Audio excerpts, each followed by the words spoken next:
toutes et à tous. Troisième épisode de la nouvelle de Jack London, L'Enjeu. Geneviève enfila une élégante paire de chaussures, à fine semelle de cuir appartenant à Jo, ce qui les fait rire. Elle et Lottie, laquelle à ses pieds lui retroussait le pantalon. La sœur de Jo était en effet du complot.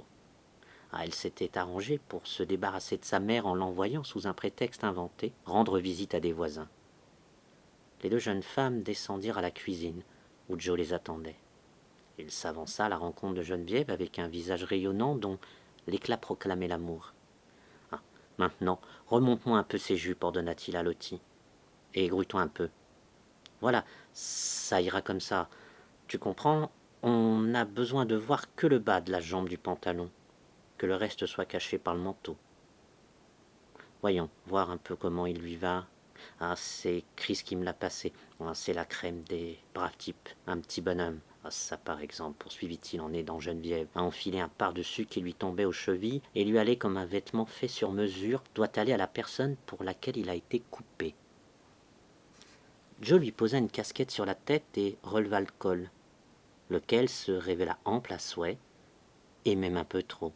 Il montait jusqu'à la coiffure en cachant toute la masse des cheveux.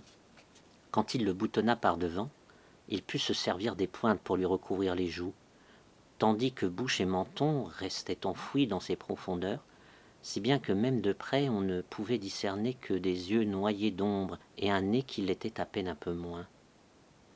Elle fit quelques pas à travers la cuisine. Manifestement, on apercevait le bas du pantalon, et encore, que lorsque la personne en marchant avait les panses du même vêtement qui s'en trouvait. Ah, un pauvre gars enrhumé.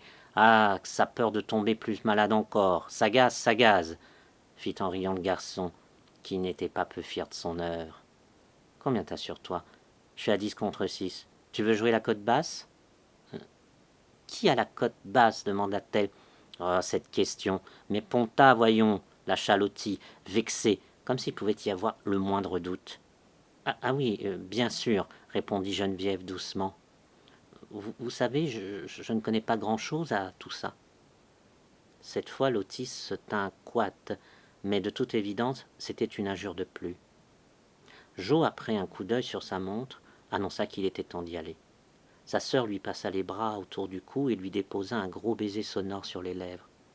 Puis elle embrassa Geneviève et suivit des yeux le couple jusqu'au seuil. La taille de la jeune fille prise dans le bras du garçon. « Que veut dire 10 contre 6 » demanda Geneviève, alors que le bruit de leurs pas résonnait dans l'air glacial. « Que j'ai la cote haute, que je suis le favori, répondit-il. Ça veut dire que dans le public, un homme parie 10 $ sur ma victoire, contre les 6 qu'un autre mise sur ma défaite. Mais si tu es le favori, et que tout le monde pense que tu vas gagner, comment est-ce que quelqu'un peut parier contre toi? C'est ce qui fait toute la boxe avec enjeu, que les gens pensent pas tous pareil, répondit-il en riant. Et puis, faut toujours compter. Compter avec le hasard. Un coup qui fait mouche, un accident. Les hasards, il y en a à pagaille, ajouta-t-il gravement. Elle se rapprocha, le serrer, comme pour le défendre de quelque chose, et il rit avec assurance.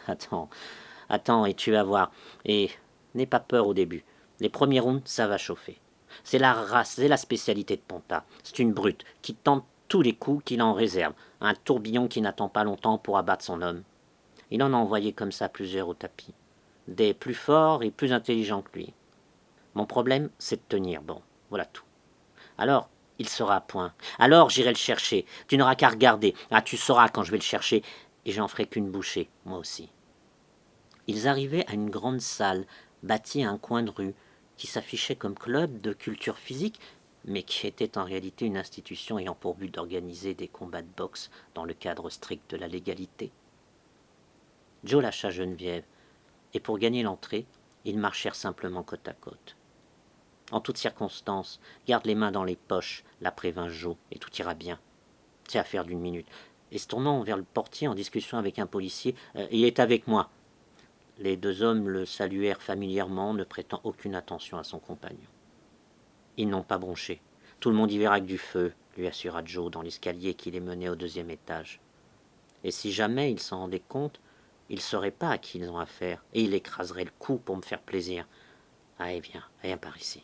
Il la poussa dans un réduit qui faisait vaguement bureau, et quand elle lui prit une chaise poussiéreuse et défoncée, il lui faut s'accompagner quelques instants. À son retour, il portait un long peignoir, et il avait aux pieds des chaussures de toile. Il la sentit qui se mettait à trembler tout contre lui, et lui pressa gentiment son bras autour des épaules, tout en l'encourageant. « Tout ira au petit poil, Geneviève. J'ai tout goupillé, personne ne devinera. »« Mais c'est pour toi que je m'en fais, Joe, » répondit-elle. « Pas pour moi, moi je m'en fiche, c'est pour toi. »« Tu te fiches de ce qui peut t'arriver? Moi qui croyais que c'était pour ça que tu avais peur. » Il la regarda les yeux ronds, ébloui, par le miracle féminin se dévoilant en une apothéose plus glorieuse que jamais. Et Dieu sait à quel point Geneviève s'est montrée fertile en miracles féminins. Il resta sans voix un instant, puis balbutia. « C'est pour moi. Tu veux dire uniquement pour moi? Tu te fiches de leur réaction? Vraiment? » Un double coup sec à la porte, accompagné d'un non moins sec. « Joe, grouille-toi !» le ramena à la réalité. « Vite, Geneviève, un dernier baiser, » murmura-t-il avec une ferveur presque religieuse. « C'est mon dernier combat, et je vais me battre, comme jamais, puisque tu me regardes. » Tout ce qu'elle sut après cela, les lèvres encore tièdes de son baiser, c'est qu'elle était en plein milieu d'une bousculade de jeunes gens, dont aucun ne semblait lui prêter la moindre attention. Beaucoup étaient en manches de chemise qu'ils avaient même relevées. Ils entraient dans la salle par le fond, dans le même désordre où ils s'étaient massés dehors et remontaient lentement l'allée.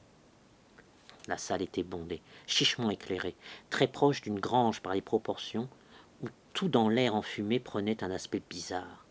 Geneviève se sentait près de suffoquer.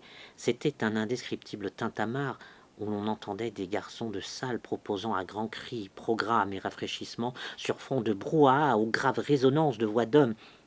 L'une d'elles offrit 10 contre 6 sur Joe Fleming. Le timbre en était monocorde. Elle aurait dit désespérée, et un bref frisson la parcourut. Et si tout le public allait parier contre Joe, son Joe à elle? Elle eut d'autres frissons. Son sang s'enflammait, porté à incandescence par le roman, par l'aventure, ce mélange d'inconnu, de mystérieux et de redoutable, à mesure qu'elle pénétrait dans ce repère d'hommes où aucune femme n'avait le droit d'entrer. De nouveaux frissons suivirent. C'était la première fois de sa vie qu'elle bravait ainsi un interdit par une folle imprudence. Pour la première fois, elle dépassait les limites fixées par le plus terrible des tyrans, la Mrs. Grundy de la classe ouvrière. À présent, c'était pour elle-même qu'elle avait peur, alors qu'il y avait si peu encore, elle ne pensait qu'à Joe. Sans s'en rendre compte, elle avait atteint l'avant de la salle et monté une demi-douzaine de marches qui l'avaient menée à une petite loge. La presse y était telle qu'on y étouffait, des hommes qui, à un titre ou un autre, faisaient partie intégrante du jeu. Et là, elle perdit Joe. Mais elle n'eut pas le temps de se laisser aller à une vraie frayeur, où elle eut craint pour sa personne que déjà l'un des jeunes gars l'interpellait d'un ton bourru. « Là, toi, viens, viens un peu par ici. » Elle était sur ses talons quand elle remarqua qu'un autre gars du groupe la suivait. Ils arrivèrent à une sorte d'estrade qui accueillait 3 rangées d'hommes. C'est à ce moment-là qu'elle aperçut pour la première fois le ring. Elle était à la même hauteur et si proche des cordes qu'elle aurait pu les toucher.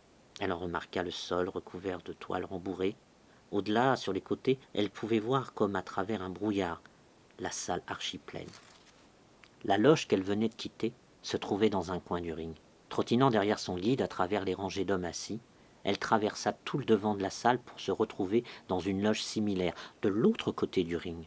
« Maintenant, ne fais pas de bruit, et reste ici jusqu'à ce que je vienne te chercher », lui donna comme consigne son guide, en désignant un trou pratiqué dans le mur de la loge. Elle se précipita vers le petit orifice et se trouva face au ring. Autant elle pouvait le voir dans son ensemble, autant une partie du public restait cachée à ses regards. Le ring était éclairé comme il faut, grâce à une rampe de gaz à brûleurs nus. Au premier rang, celui qui lui avait fallu longer en se faufilant, les sièges étaient occupés par des reporters qui avaient dépêché les journaux chics de la ville. Du moins, c'est ce qu'elle déduisait des blocs de papier et des stylographes qu'ils tenaient en main. Il y en avait un qui mastiquait du chewing-gum. Derrière eux, assis sur les 2 rangées suivantes, elle reconnut des pompiers de la caserne toute proche et quelques policiers en uniforme. Au milieu du premier rang, entouré de journalistes, était assis le jeune chef de la police. Elle fut très surprise d'apercevoir Mr. Clausen de l'autre côté du ring. Il se tenait là, tout près des cordes, austère, le visage blanc et rose sous ses favoris. Sur la même rangée, un peu plus loin, elle découvrit Silverstein, ses traits parcheminés s'illuminant d'avance. Quelques applaudissements saluèrent l'arrivée de plusieurs jeunes garçons en manches de chemise qui portaient des seaux, des bouteilles et des serviettes. Ils passèrent entre les cordes et traversèrent le ring en diagonale jusqu'au coin situé à l'opposé de Geneviève. L'un d'eux s'assit sur un tabouret et s'adossa aux cordes. Elle remarqua qu'il avait les jambes nues, qu'il portait des chaussures de toile et que le haut du corps était enveloppé dans un épais tricot blanc. Pendant ce temps, un autre groupe avait investi le coin le plus proche d'elle. Des acclamations redoublées attirèrent son attention sur ce groupe et elle vit Joe, assis sur un tabouret, encore en peignoir, les courtes boucles de ses cheveux châtains à moins d'1 mètre d'elle. Un jeune type vêtu d'un costume noir avec un col empesé, ridiculement grand et une grosse tignasse, s'avança au milieu du ring et leva la main. « Messieurs, s'il vous plaît, veuillez cesser de fumer, dit-il. » Pour toute réponse, il s'attira, colibait et sifflait.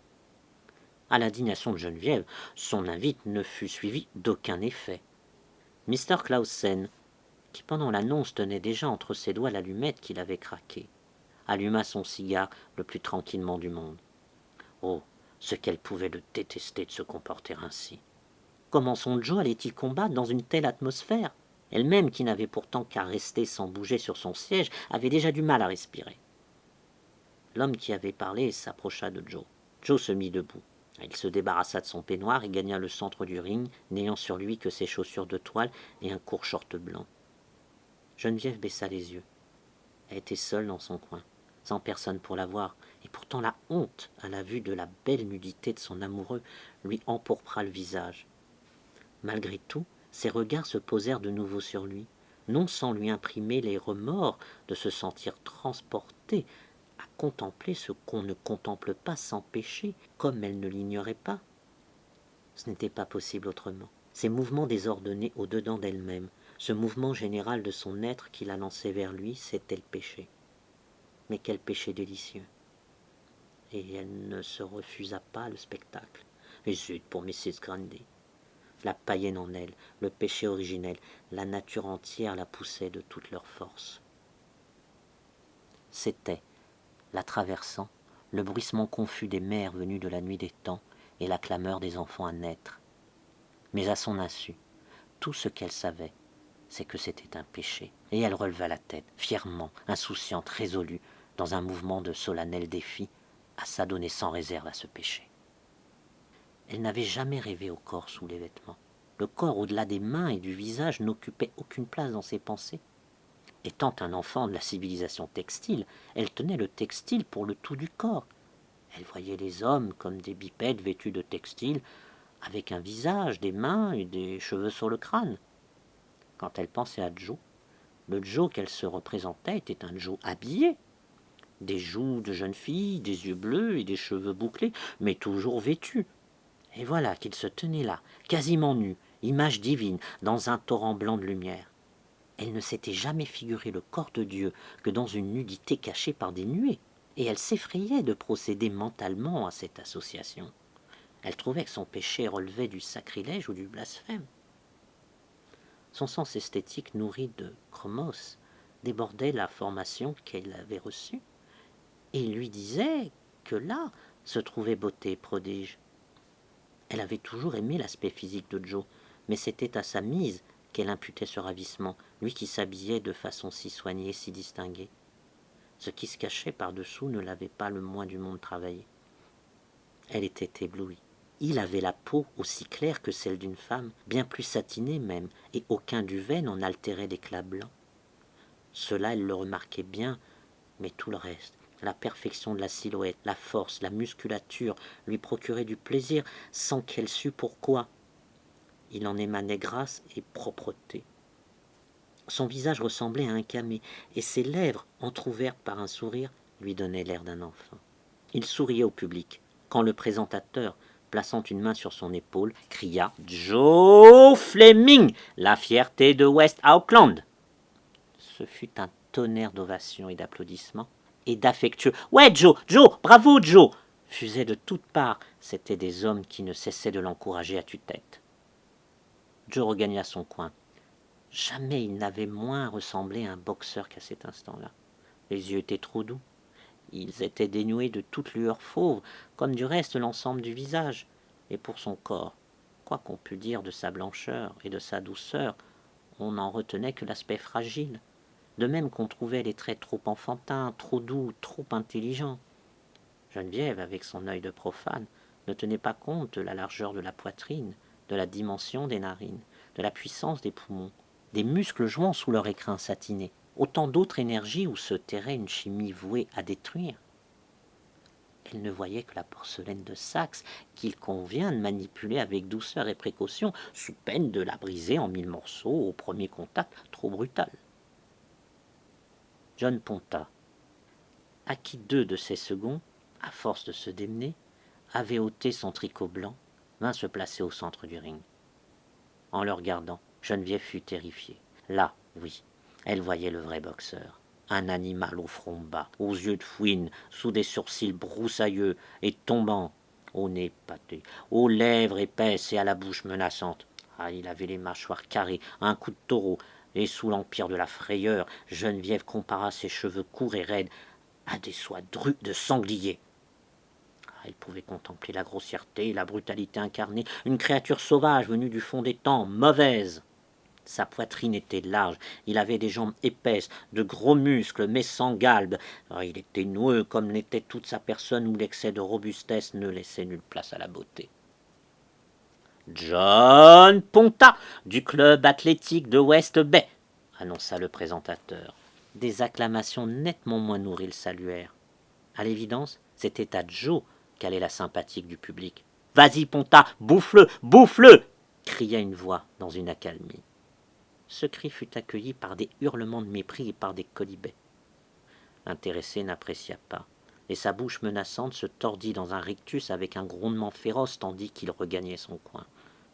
Il ne pouvait guère compter sur l'admiration de la foule. Celle-ci, viscéralement, le détestait. C'était un pur animal dépourvu d'intelligence et d'esprit, une menace, une créature engendrant la peur, au même titre que le tigre et le serpent. Monstre qui menace et terrifie et qu'il vaut mieux voir derrière les barreaux d'une cage qu'en liberté. Voilà ce que pensait la foule. Oui, Ponta perçut l'hostilité de cette foule.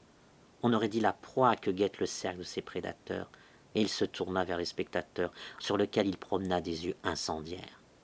Le petit Mr. Silverstein, qui scandait le nom de Joe avec une jubilation non dissimulée, eut un mouvement de recul quand le regard de Ponta se posa sur lui, et il se ratatina, comme touché par un fer rouge. Cependant, sa voix gargouillait et que le son mourait dans sa gorge.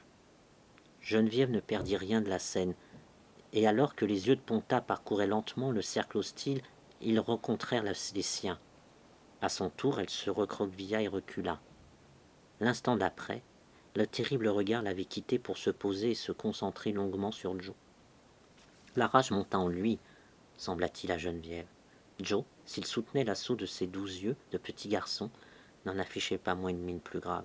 Le présentateur accompagnait alors un troisième homme au milieu du ring, un jeune type au visage avenant, en manche de chemise. « Voici Eddie Jones, dit-il, qui arbitrera la rencontre. »« Ouais, Eddie !» criaient des hommes au milieu des applaudissements. Geneviève en déduit tout naturellement que lui aussi jouait des faveurs du public. On s'activait du côté des soigneurs à passer les gants aux 2 combattants, et l'un des seconds de Ponta vint vérifier ceux de Joe avant que celui-ci les enfilât. L'arbitre les appela au centre du ring. Les seconds les suivirent, et un vrai groupe se forma.